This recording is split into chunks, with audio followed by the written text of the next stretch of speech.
Aujourd'hui, je vais donc introduire ce grand sujet de ce thème, mais le Seigneur m'a fait grâce et le privilège d'être le premier qui va parler de ce sujet, une autre dimension. C'est le grand thème, ça ne veut pas dire que chaque prédicateur passera ici, il dira toujours le mot une autre dimension, mais différents angles de vue que le Seigneur va donner.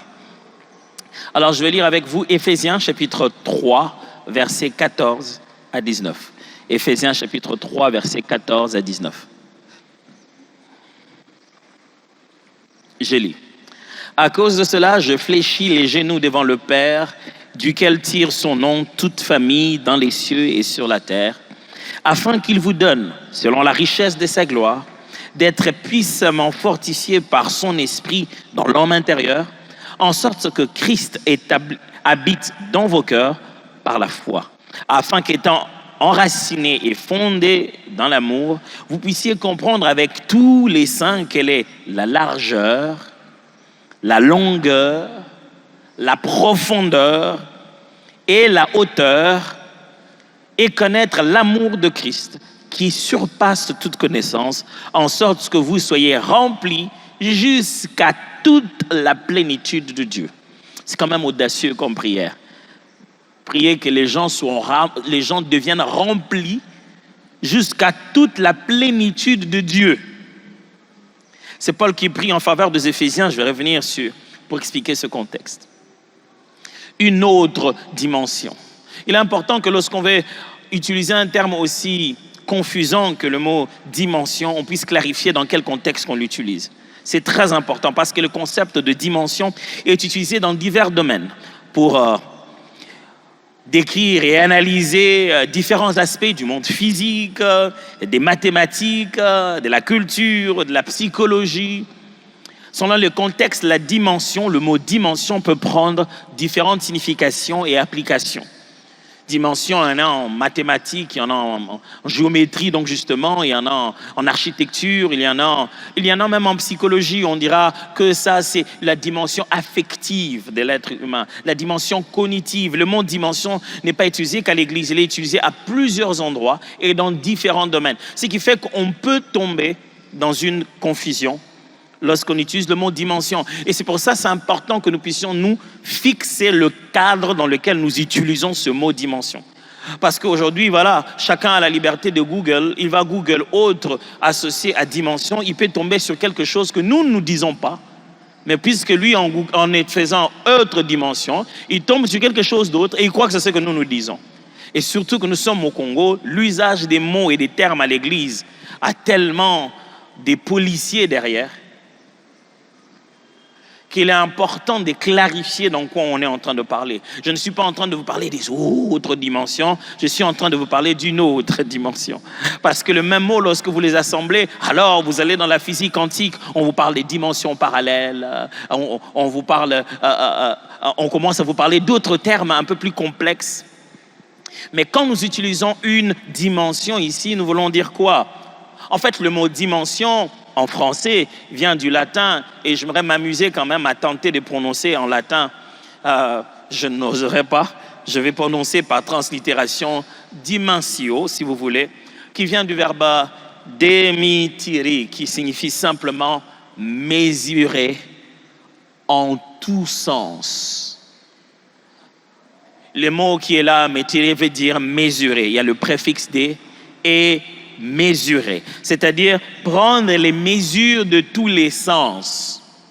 Si on veut regarder la dimension de cette chair, on va devoir la mesurer en largeur, on va la mesurer en longueur, on va en mesurer en profondeur, on va en mesurer le contour. Lorsqu'on aura rassemblé toutes ces mesures, alors on saura quelle est la dimension de cette chair. C'est ça le mot dimension, simplement dit.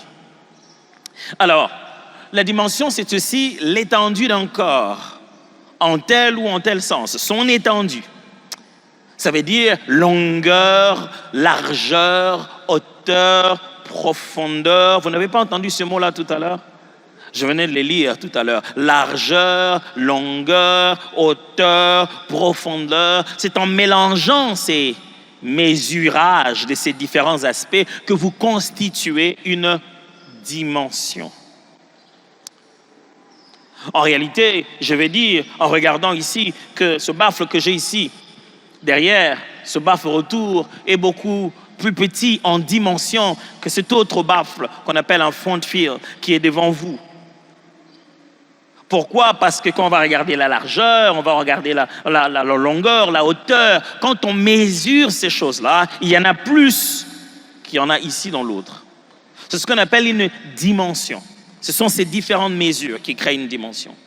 Mais vous devez aussi savoir qu'une dimension, c'est juste la grandeur réelle, mesurable, qui détermine la portion d'espace occupée par un corps. La grandeur réelle mesurable qui détermine la proportion, l'espace qu'un corps prend comme en tant qu'un corps dans l'univers.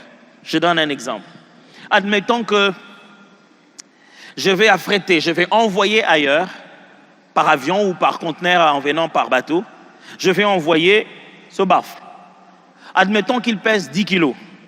Et puis je me dis, je vais prendre une partie de cette plateforme, je vais aussi envoyer. Et cette partie aussi pèse 10 kilos. Vous pensez qu'on va me faire payer le même prix? Vous êtes là? Hello? Vous êtes là? Vous pensez qu'on va me faire payer le même prix? Absolument pas. Même si les deux choses pèsent même kilo, au niveau de leur dimension, une de ces choses prendra plus d'espace dans le conteneur. Et on ne va pas me faire peser que par kilo, on va me peser aussi par l'espace que ce corps-là va prendre dans le conteneur. La dimension de la chose. La chose peut peser 10 kilos, mais la largeur, la longueur, la hauteur et la profondeur est différente. Si donc j'essaie d'affréter ça, cette grandeur-là, c'est plus grand, n'est-ce pas, comme espace dans un conteneur, que si je faisais juste affréter ça qui a que 10 kilos. C'est pour cette raison que lorsque vous venez à l'aéroport, vous avez votre bagage, 23 kilos.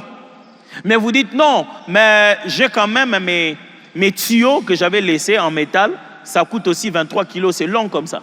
Vous amenez ça à l'aéroport, on vous dit, monsieur, ça n'entre pas ici. Dit, oh, mais non, dit, pourquoi, mais c'est 23 kilos, dit non.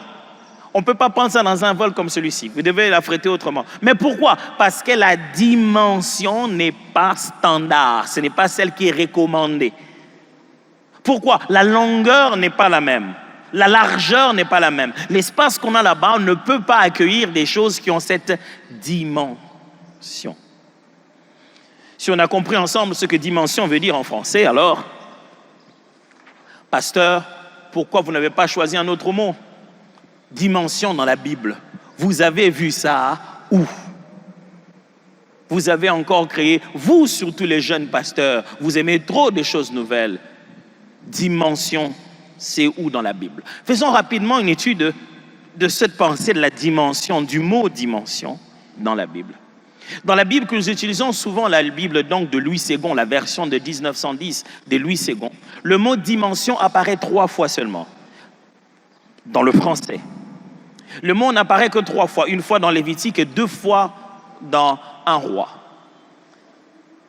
Et il parle de quoi? Le mot là-bas, il apparaît pour parler justement des grandeurs et des capacités de volume, ou alors pour décrire justement l'épaisseur d'un matériel de construction, comme une pierre ou quoi que ce soit. Lisons Lévitique justement, chapitre 19, le verset 35, où apparaît le mot dimension dans nos Bibles secondes. Chapitre 19, verset 35.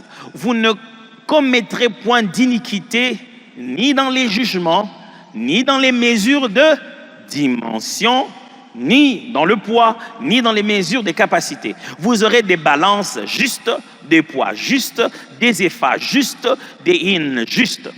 Je suis l'Éternel, votre Dieu, qui vous a fait sortir du pays d'Égypte. Vous observerez toutes mes lois et toutes mes ordonnances, et vous les mettrez en pratique. Je suis l'Éternel. Ici, le mot dimension vient apparaître pour parler justement de la mesure, de la quantité seulement. En fait, c'est que Dieu dit ici, après avoir sorti le peuple d'Israël d'Égypte, il leur dit, ne mentez pas en matière de mesure. Quand vous vendez les gens la quantité que vous avez promis, ou la mesure que vous avez promise. Moi, j'ai grandi en Gaba, pour ceux qui ne le savent pas, une partie de ma vie. Et donc, on était habitués, on avait une voisine qui vendait des cacahuètes, donc des arachides. On avait plusieurs, finalement, les voisines. Mais celle qui était juste en face, elle faisait ça beaucoup. Donc, on était amis avec les enfants. Donc, on aidait deux fois voyez, écorché et tout ça là. Et donc, on savait un peu comment ça fonctionne. Et lorsqu'on va vendre, je suis en train de me battre sur le meilleur terme à utiliser, mais parce que nous, en grandissant, on appelait ça l'ibanga yanguba, mais par traduction, ça fait la pierre des cacahuètes. Alors, aidez-moi. L'ibanga yanguba, c'est quoi?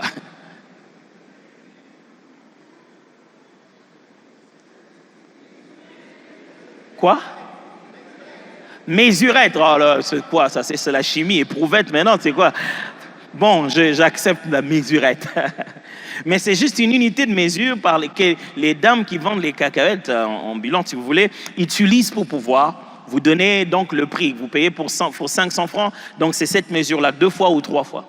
Alors, vous savez ce qu'on faisait d'habitude, on fabriquait ça, il n'y en avait pas beaucoup en verre, les verres sont venus un peu tardivement, mais il y avait beaucoup plus en aluminium. Et en aluminium, comme on disait, en body. À l'intérieur, ce qu'on faisait d'habitude, soit on met un peu de sucre à l'intérieur et les sucres qu'on a chauffés après, et le sucre reste à l'intérieur. Du coup, le volume est là, mais à l'intérieur, c'est pas la même mesure. Donc, elle fait ça, mais tu comprends pas. Tu as acheté 3 mabanga en Gouba, mais qu'est-ce qui se passe? Et c'est ce que la Bible dit ici. Dieu dit au peuple d'Israël, ne mentez pas sur le volume. Ne faites pas vendre aux gens ce volume ici. À l'intérieur, ce n'est pas le même.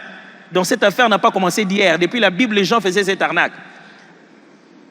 Alors ils vendent des mesures, la dimension de l'habit, la mesure de l'habit par exemple. Moi, je sais que les femmes, les pannes, il y en a 2 yards, 6 yards, 4 yards. C'est ça, non? Les yards là. Moi, franchement, j'ai découvert les yards que quand j'étais en train de me préparer à donner ma dot. Hein. C'est là que j'ai compris les yards, ça faisait comment. Et des fois, quelqu'un achetait 6 yards, mais elle dit, oh, 6 yards, mon coup, c'est beau. C'est censé être 6 yards, mais ce n'est pas aussi long que ça. Quelqu'un a coupé une partie, il vous vend une chose, mais ce n'est pas la totalité de la partie. Alors ici, le texte venant de lire, Dieu dit au peuple d'Israël, ne mentez pas en matière de dimensionnement de ce que vous vantez. Et ça, c'est le mot dimension qui apparaît là. Les autres fois, vous trouverez dans votre Bible second, les mots dimension, c'est soit dans 1 Roi chapitre 6, verset 33, soit dans 1 Roi chapitre 7, verset 10. 1 Roi 6, 33, 1 Roi 7, 10. Ça parle chaque fois maintenant de... Le mot est utilisé ici pour décrire les pierres, le genre des pierres qui sont soit utilisées pour la construction de la maison de Dieu par Salomon ou du palais du roi Salomon lui-même.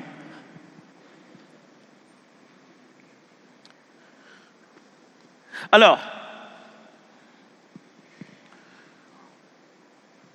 on comprend que, en comprenant la définition justement du mot dimension, mes amis, on reconnaît que le sens et l'idée de ce mot, sens et idée, apparaissent dans toute la Bible plusieurs fois.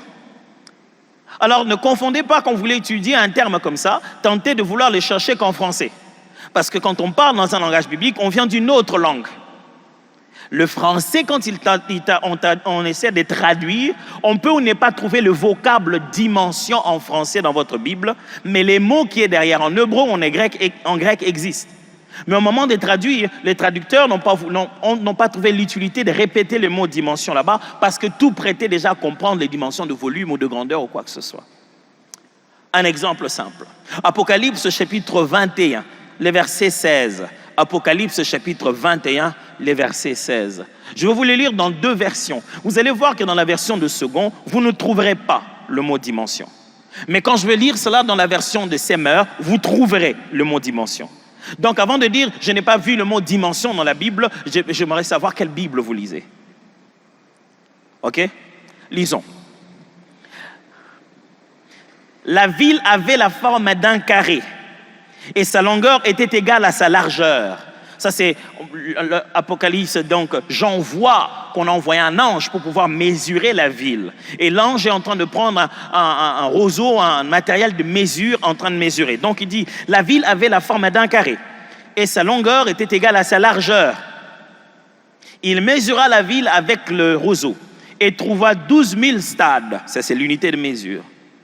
La longueur, la largeur et la hauteur étaient... Vous avez vu le mot dimension là?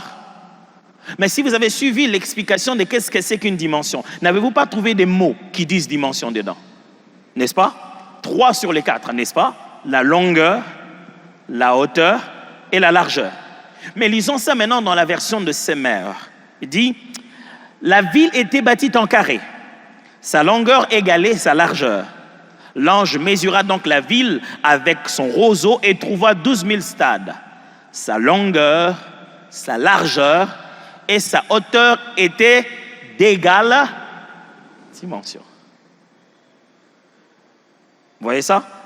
Vous avez juste changé de version et vous avez commencé à trouver plus de mots dimension que vous n'en trouvez avant. Alors, pour réussir à comprendre ce terme dimension et à être le plus biblique possible et éviter tout le domaine para-mystico qui pourrait s'attacher à ce terme, nous devons l'étudier dans la Bible selon qu'il apparaît. Alors, quand il apparaît la première fois, il apparaît dans Lévitique où je viens de vous montrer et c'est les termes hébreux midar. Et ce terme qui est traduit ici par mesure, quantité, dimension, c'est ce mot-là qu'on dit pour dimension. Alors, en faisant l'étude de ces termes dans la Bible, il n'y est plus question de 3 fois. Le terme apparaît 53 fois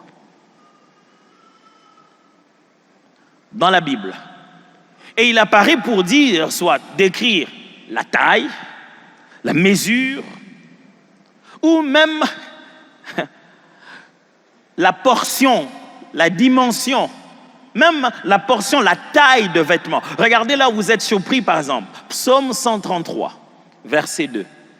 Psaume 133, 1 à 2. Ça va? Soyez patient avec moi. C'est ma responsabilité d'établir la base pour le reste des 40 jours. Donc, je peux sonner un peu comme un documentaire au début ou un cours dans la classe. Mais je suis quand même un bon documentaire à regarder, non? Regardez le podium et tout ça là. Mais on a tous besoin de bases et je ne veux pas que vous puissiez juste aller prier. Ça doit rester dans la Bible. Dieu exauce ce qui est écrit. Ça va? Psaume 133, verset 1 à 2. C'est là que ça va être intéressant. Je vais le lire sur l'écran avec vous. Cantique des degrés de David. Voici, oh qu'il est agréable, qu'il est doux pour des frères de demeurer ensemble. 2. C'est comme l'huile précieuse qui, répandue sur la tête, descend sur la barbe d'Aaron, qui descend sur le bord de ses vêtements. Est-ce que vous avez vu le mot dimension dedans? N'est-ce pas? Il n'y en a pas. Pourtant, le verbe, le mot hébreu midar revient pour parler de qui descend sur le bord de ses vêtements. Le terme qu'il y a là pour le bord de ses vêtements veut dire qu'il descend à une certaine dimension de ses vêtements. Vous voyez que le mot peut apparaître pour montrer une certaine forme de mesure, pas nécessairement dans le domaine de l'architecture ou quoi que ce soit. Pendant les 40 jours, maintenant qu'on a compris, le mot dimension apparaît dans la Bible. Il y a son sens littéral et son sens figuré.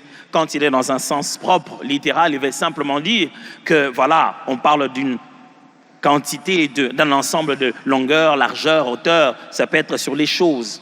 Mais la Bible, dans toute son histoire, fait revenir l'idée des midar ici, non pas toujours pour quantifier une chose, mais c'est pour parler de quoi? C'est surtout dans ce sens-là que nous voulons parler pendant ces 40 jours. Donc, pendant ces 40 jours, dimension voudra dire quoi? J'aimerais vous donner 6 pensées ici de ce que le mot dimension veut signifier dans la Bible et comme ça, comment nous allons l'utiliser pendant ces 40 jours. De sorte que vous ne soyez pas monotone même dans vos mots. Vous pouvez interchanger les mots dimension avec les mots que je vais vous donner tout à l'heure. Vous y êtes? 1. Pendant ces 40 jours, mes amis, le sens du mot dimension dans la Bible que nous allons prendre, premièrement, 1. Mesure de quantité ou de qualité. La mesure de quantité ou de qualité. Mes frères et sœurs, pendant ces 40 jours, Dieu va vous en donner beaucoup et de très bien. Il va vous en donner en quantité grande et en très bonne qualité. Quand nous serons en train de prier pendant ces 40 jours, nous disons à Dieu, Dieu, donne-moi une autre quantité plus grande que celle d'hier, mais que ça vienne avec une autre qualité supérieure que celle d'hier. Je ne sais pas pourquoi vous allez prier, mais moi je veux prier Dieu pour que ça se multiplie en nombre et ça se multiplie aussi en précision. C'est ça une dimension. Une mesure en quantité et en qualité. Vous savez, nous, surtout au Congo en particulier, quand une chose monte en quantité, elle diminue en qualité. Vous connaissiez tous que, ça c'est l'insecticide. Quand tu pompes comme ça, les insectes meurent. Quand tout le monde, ça commence à devenir par-ci, par-là, tout le monde en a, directement la qualité se perd. L'insecticide se transforme en parfum de moustique. Donc vous pompez, ils disent. Quand c'est partout dans toutes les maisons, ce n'est plus comme c'était avant. Pendant ces 40 jours, nous allons prier Dieu que s'il donne plus d'argent, ça garde la qualité de la prière. S'il donne plus de voyages, ça te met encore en profondeur à la recherche de Dieu. On ne veut pas des quantités sans qualité. On va demander à Dieu de nous donner une nouvelle dimension, une quantité qualitative, une qualité quantitative. C'est-à-dire que quand c'est beaucoup, ça reste bien. Vous savez, il y a des gens, quand ils commencent à en avoir beaucoup, même la qualité de la vie se perd. Ils commencent à en avoir beaucoup, le mariage, la qualité de la vie, il n'a même pas le temps avec les enfants. Que Dieu te donne beaucoup qui va amener la qualité qui vient avec. Regardez, la Bible dit dans Psaume chapitre 39, le verset 4 à 5. Psaume 39, 4 à 5. C'est David qui prie et qui demande à Dieu, Éternel, dis-moi, quel est le terme de ma vie? C'est-à-dire, où est-ce que ma vie se limite? Quelle est la mesure de mes jours? C'est ça les mots Mitra là-bas. Quelle est la dimension de mes jours? Mes jours sont jusqu'à quel niveau? Et lui-même, il dit, que je sache combien je suis fragile. Voici, tu as donné à mes jours la largeur de la main. Il dit, mes jours sont courts comme ça, juste comme la largeur de la main. Et ma vie est comme un rien devant moi, devant toi. Oui, tout homme debout n'est qu'un souffle. Il montre comment la vie de l'homme n'est petit. Mais il dit, Seigneur, révèle-moi. Je veux savoir quelle est la mesure, la quantité de mes jours. Je vis sur la terre, combien, à quelle qualité, je sers à quoi? Je prie Dieu pendant ces 40 jours, qu'il vous fasse monter en quantité et en qualité. Nous sommes en train de prier pour une autre dimension de quantité et une autre dimension de qualité, que ça vienne beaucoup et que ça vienne bien. Vous savez, surtout dans nos sociétés africaines, quand ça vient beaucoup, sache qu'à l'intérieur, il y a toujours des trucs qui sont morts, qui ne sont pas bien. Il faut vérifier dans les détails. Quand tu en avais acheté 2, très bien. Tu vois, quand tu vas acheter des fruits chez les dames qui vendent, achète un fruit, très bien. Dès que tu vas acheter 20, sache qu'à l'intérieur, on va mettre aussi les pourris. C'est seulement à la maison que tu vas t'en rendre compte, n'est-ce pas? Mais ce que Dieu va donner pendant ces 40 jours, mes frères, c'est qu'il aura surveillé chaque fruit et il les placera beaucoup et de bonne qualité. Je prie que pendant tu pries beaucoup et tu pries bien. Et que Dieu exauce beaucoup et il exauce ce que ton cœur désirait vraiment. C'est ce qu'on appelle dimension ici. Et que ça monte en quantité et en qualité. 2, par dimension, on entend une part, une portion. La part, la portion.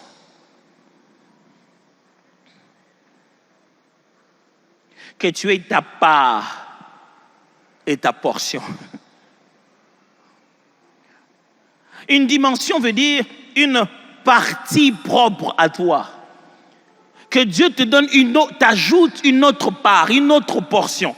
J'avais eu déjà une portion, mais je demande une autre. Vous savez, ici maintenant, avec le temps, les choses ont changé. Je ne sais pas, avec la vie en ligne et tout. Nous, quand on grandissait, quand on allait acheter, d'ailleurs, on aimait beaucoup aller acheter les cacahuètes, surtout quand on t'envoie. Parce qu'on avait la capacité, maintenant avec les témoignages de sorcellerie, on avait la capacité à l'époque de demander à la dame de te donner un matabis. Ça, c'est encore quoi en français? Quoi? Monter le bus. Bonus. Ça sonne pas vraiment matabi. Les lingala, c'est bien. C'est-à-dire que tu allais et tu demandais. Et quand tu achètes bien avec le prix, tu es devenu un bon client. Et tu demandes qu'on te fasse un matabis. Un genre de bonus. Et là, le bonus te revenait à toi. On t'a demandé d'aller acheter des cacahuètes de 1000 francs, tu as acheté, mais puisque tu es l'acheteur régulier, la dame va prendre comme ça sans mesure, sans regarder. Elle va donner. 2 fois, elle était plus généreuse. Ce qu'elle te donnait à toi, c'était plus que ce que tu as acheté. Parce que tu es un client régulier. t'a juste donné un bonus, quelque chose que toi, tu n'avais même pas prévu. Parce que tu es un client régulier, il te donne une autre portion à volonté. Mes amis, pendant ces 40 jours, Dieu va vous donner des matabis. Je ne sais pas à qui je parle. C'est-à-dire, ce n'est pas une portion contrôlée. Ce n'est ni contrôlé par la fin du mois, ni contrôlé par la mesure du salaire, ni contrôlé par ton différent. C'est juste que généreusement, il a décidé de prendre une autre portion et de mettre là-bas.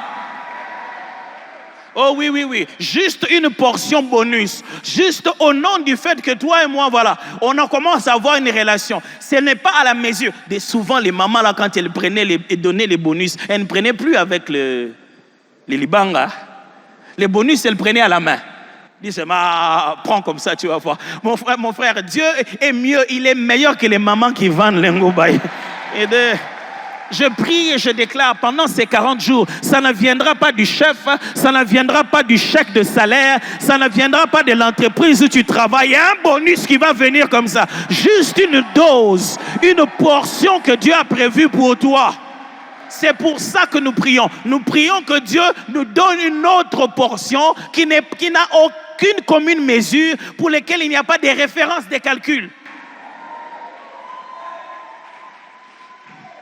Je me souviens, quand on grandissait chez nous, on a grandi avec beaucoup de garçons. Hein. Ce qui veut dire que quand il y a beaucoup de garçons, ce qu'ils mangeaient, c'est une compétition. Donc des tireurs, tu sens vraiment. C'est pas pour rien que c'est doué géant comme ça. Il a bouffé. Donc, quand on tire, c'est-à-dire il y avait des fois où on devait manger avec des cousins, des neveux. Donc tu manges avec quelqu'un, il te demande, est-ce qu'on t'a puni? C'est-à-dire, il sait que si on te laisse avec lui, on sait que tu vas souffrir. Mais pourquoi on t'a laissé avec lui? C'est les gens de personnes, quand il met la main comme ça pour prendre le foufou. Tout ce que tu ne vois pas, oublie.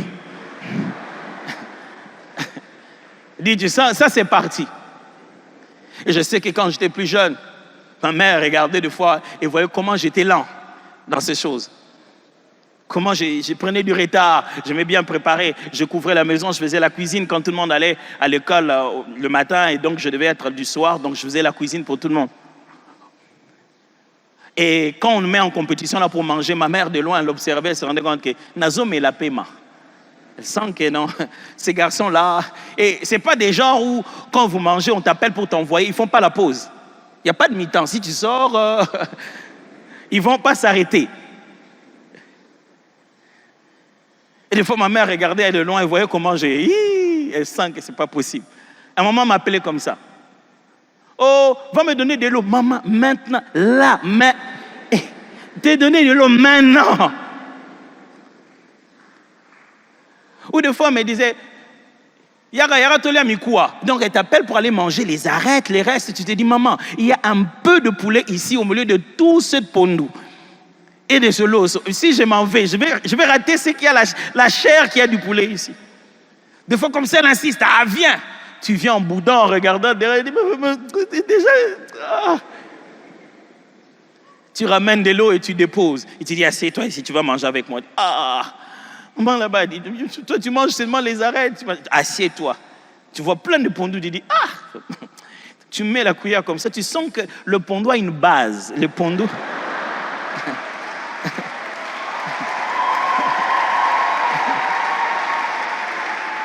Tu te rends compte que,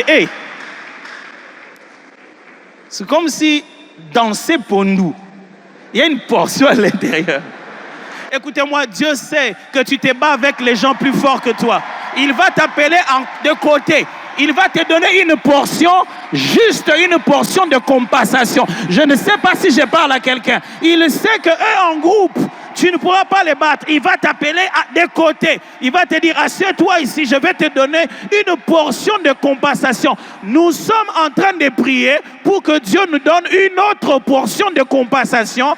Parce que toi, mais la biso, toi, mais la paix, mais la Kinshasa comme il passe. Pardon, Yaya, benga biso na pembeni, pensa biso portion moroboye.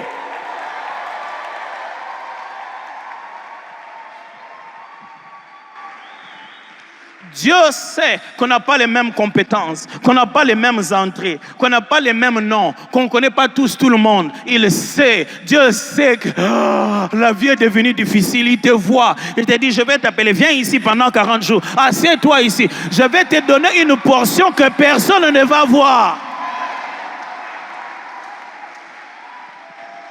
Vous savez, il y a des genres de choses quand on vous les donne, il ne faut pas les dire aux gens. Vous avez fini la réunion, tout le monde est sorti, on te dit, viens, viens, viens. Tu reviens, on dit, ça c'est pour ton transport. Tu sors, tu vas aller dire à tout le monde qu'on t'a donné les transports. Tu pensais qu'ils ne les avaient pas vus, qu'ils n'étaient pas capables de te le donner en leur présence. Si on t'appelait à la cuisine pour te faire manger les pondous, même si à l'intérieur tu trouves qu'il y a de la chair, tu ne dis pas. On dit seulement, oh, il aime les pondous. Écoutez, Dieu va outrepasser un système. Et il va te mettre de côté et dire, là, je vais lui donner une portion à lui. Oh oui, oh oui, oh oui. Dieu va s'organiser. Le jour, c'est dire, ça, ce sont des petits voyages, envoyez-les. Les petits voyages dans lesquels on va t'envoyer, ça serait le moment où Dieu a dit, viens ici, mets-toi de côté. Je vais te le donner à toi seul. Du coup, les gens commencent à se demander, pourquoi il y a un Djibouti? Djibouti, on a ni Nezala. Il y a un Djibouti. Ça, c'est une portion dans la cuisine. Si nous sommes là, c'est ça ce que nous appelons dimension. Écoutez comment la Bible en parle. Matthieu chapitre 25, le verset 14 à 16. Matthieu 25, 14 à 16, la Bible dit, il sera comme d'un homme qui partant pour un voyage, appela ses serviteurs et leur remit ses biens. Il donna 5 talents à l'un, 2 à l'autre et 1 à un troisième, à chacun selon sa capacité et il partit. Voilà, il a donné une portion à chacun. Aussitôt, celui qui en avait reçu les 5 talents s'en alla, les fit valoir et il gagna 5 autres talents. Voilà, Dieu a donné à chacun une portion, mais il a eu la capacité de montrer une autre dimension de la portion qu'on lui avait donnée. On lui a donné 5 talents et il est passé à 10. C'est ça que nous prions ici. Dieu, je ne suis pas né vide. J'ai quelque chose, même quelque chose. Si ce n'est pas un diplôme, mais j'ai quelque chose. Je vais passer à une autre dimension de ma quelque chose là. Écoutez comment la Bible en parle en termes de portions. J'aime bien comment Élisée n'a pas eu honte. Écoutez ce que 2 Rois chapitre 2 verset 9 dit. 2 Rois 2, 9. Lorsqu'ils eurent passé, Élie dit à Élisée, demande ce que tu veux que je fasse pour toi avant que je sois enlevé d'avec toi. Élisée répondit, qu'il y ait sur moi, je te prie, une double portion de ton esprit. Il n'a pas eu honte. Il est là. Donc il lui dit, papa, je veux avoir ce qu'il y a sur toi 2 fois. Donc tu veux me dépasser. Écoutez-moi, quand c'est le moment de demander la portion, ne faites pas de la gentillesse. Vous ne faites pas de par la grâce de Dieu, Père, fais que par ton amour, oh Dieu, toi qui connais toutes choses en notre faveur. Non, ça ne se passe pas comme ça. Quand tu es en train de demander à Dieu, c'est quelqu'un qui peut tout te donner. Ça veut dire qu'il n'y a pas de termes à cacher.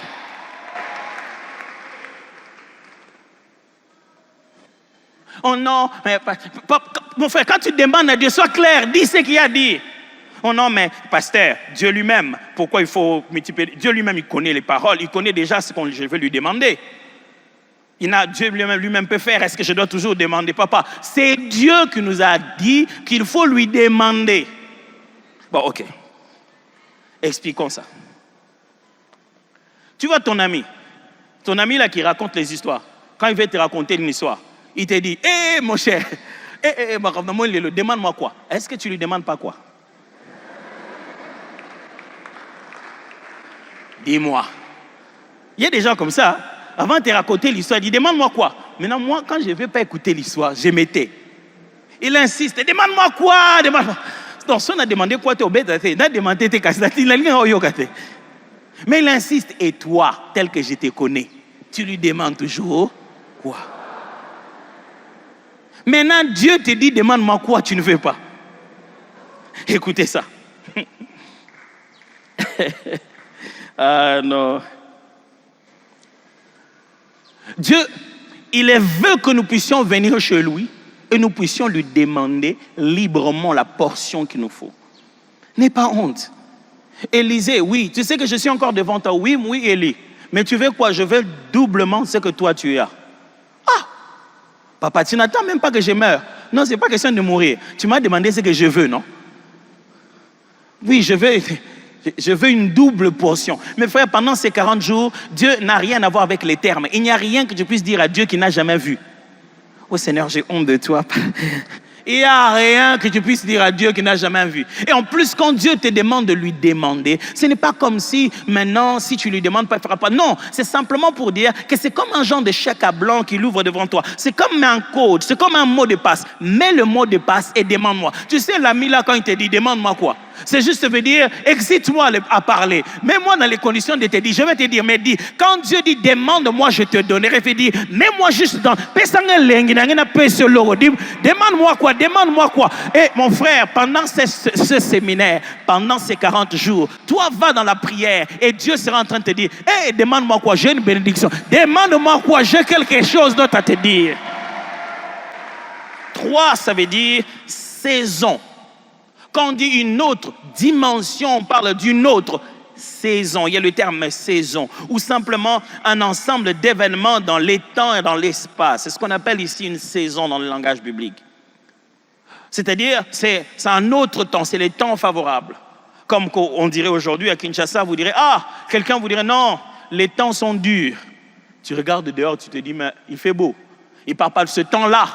Il veut dire que là où il est, dans sa vie, dans ce qu'il vit, les événements qui se passent chez lui sont difficiles.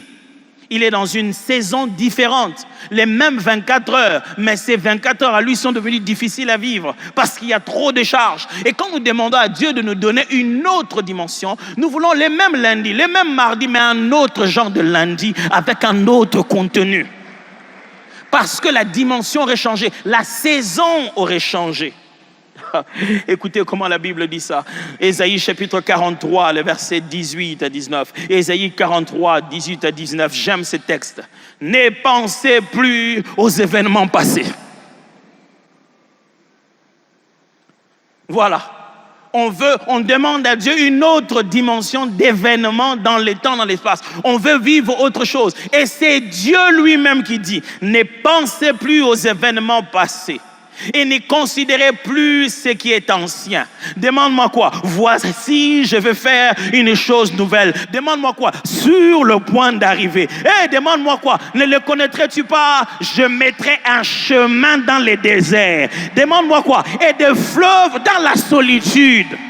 Mon frère, dans le désert, il n'y a pas de chemin. Quand tu marches un peu, le vent arrive, il efface tes traces. Mais il dit, je vais laisser ça si indélébile que les sables qui bougent par la puissance du vent ne pourront pas déformer la forme que je vais imposer au sable. Je ne sais pas si vous comprenez ce que ça veut dire. Laisser des traces dans le désert. C'est quoi qui est arrivé là pour que ça laisse des traces? Parce que quand vous laissez des traces dans le désert, vous avez marché. Pourquoi les gens ne retrouvent pas leur chemin dans le désert? Ceux qui ont pris la route, au bout d'un certain temps, le vent passe, tout disparaît. Mais il dit ceci, dans le désert, demande-moi quoi? Je vais laisser des traces. Le vent arrive, ça n'efface pas. Écoutez-moi, en plein milieu de Kinshasa, là, même si tu sens que c'est devenu un désert, Dieu dit, je vais te donner une autre dimension. Demande-moi quoi? Je vais te laisser des traces là où tout le monde est en train de souffrir. Je vais te laisser une façon de faire, un mécanisme propre à toi.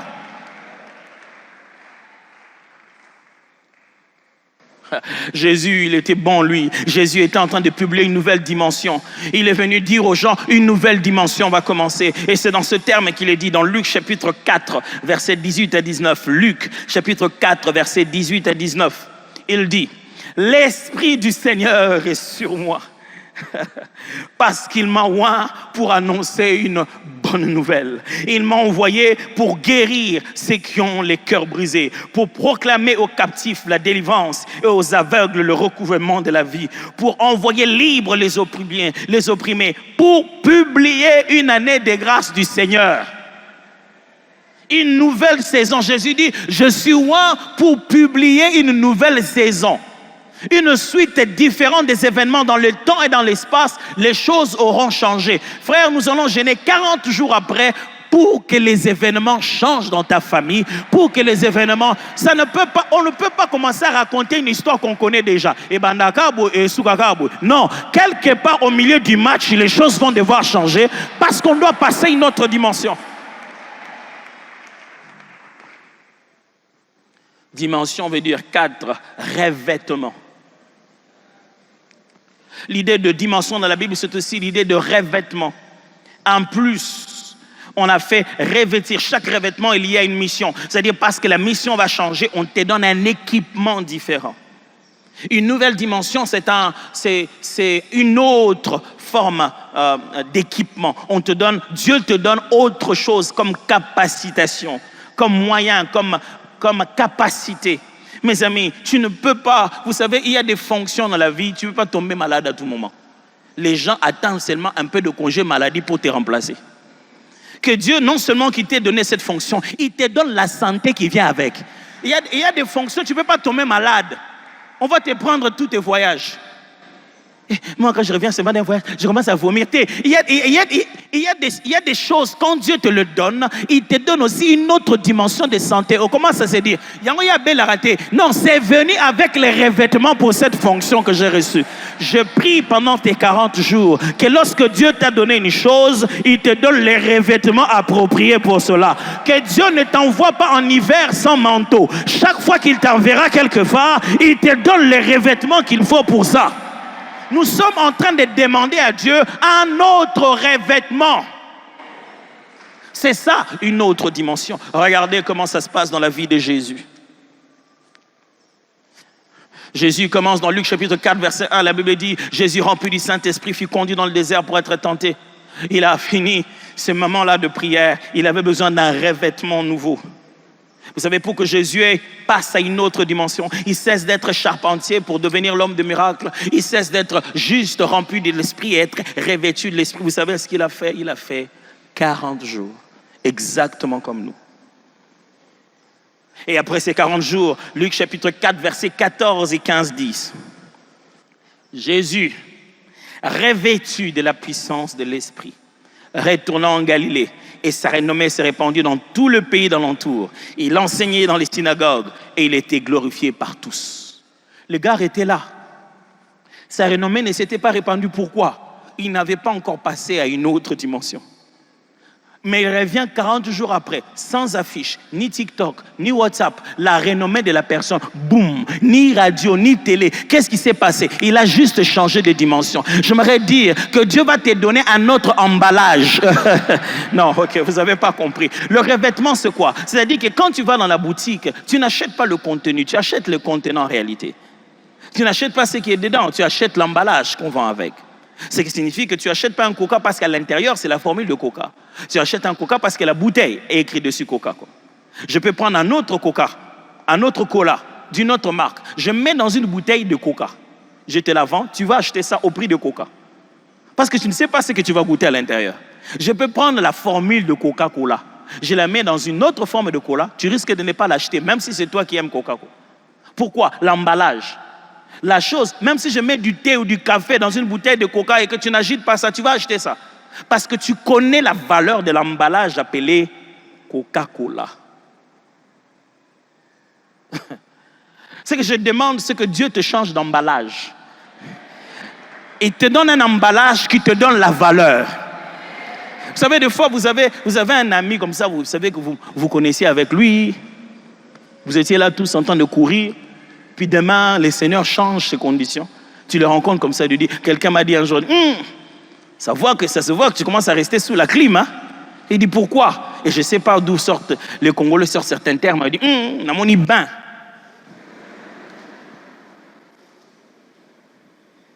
Il y a des dimensions quand tu changes, même ta peau change. Tu prenais toujours ça, mais tu sens que ta peau change. Parce que tu as un autre revêtement. Je prie pour quelqu'un qui te donne un revêtement qui te fait plus marcher vite.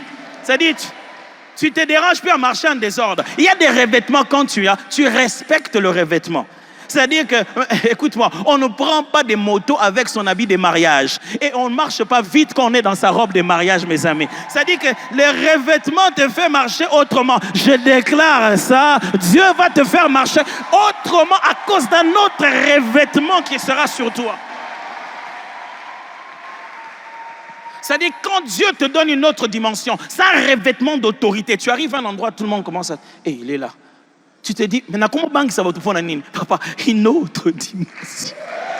Tu te dis, mais pourquoi ils ont peur? Laisse-les avoir peur. Ils voient des choses que toi tu ne vois pas. Ne les terrorise pas, mais ils respectent une onction. Il y a quelque chose. Pendant ces 40 jours, Dieu va te donner la quelque chose. La quelque chose qui fait la différence. 5. Quand on dit revêtement, quand on dit dimension, nous parlons de tous les aspects de la vie de l'homme. Tous les aspects. Quand dimension vient, ce n'est pas une partie, c'est tous les aspects. Nous allons dire à Dieu, Dieu, je ne veux pas que tu me donnes beaucoup d'argent et que ça fasse beaucoup de maladies à la maison. C'est comme s'il y a une porte d'entrée et une porte de sortie.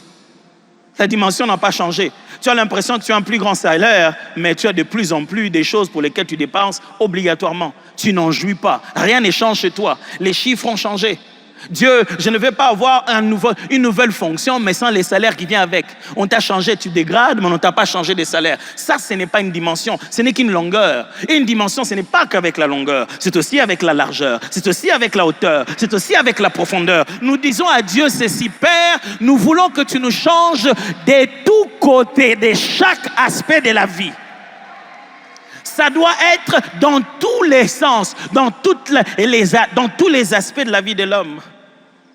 Un bon texte pour ça, c'est 3 Jean chapitre 1, verset 2. Je prêchais sur ça ici. 3 Jean 1, 2. La Bible dit ceci. Bien-aimé, je souhaite que tu prospères à tous égards, comme prospère, et que tu sois en bonne santé comme prospère les temps de ton âme. Quand on demande à Dieu une autre dimension, c'est une autre dimension à tous égards. C'est-à-dire, ça arrive à la famille, ça affecte les résultats des enfants, ça affecte l'air minerval, ça change la position, ça te fait quitter même les quartiers. Je ne sais pas si quelqu'un comprend de quoi je parle ici. Tout doit être en train de bouger de partout. C'est ça une dimension. Et enfin, 6. Dans l'idée de la Bible, quand on parle de dimension, on parle donc de ces mots, de ces 4 mots qui font référence à la dimension. Longueur, largeur, hauteur et profondeur. Comme dans le texte de base que je lis pour vous. En finissant, j'aimerais vous citer juste 5 choses que ce texte que je lis pour vous au début veut dire. Pasteur, pourquoi donc tu as lu Éphésiens? C'est à peine qu'on l'a touché.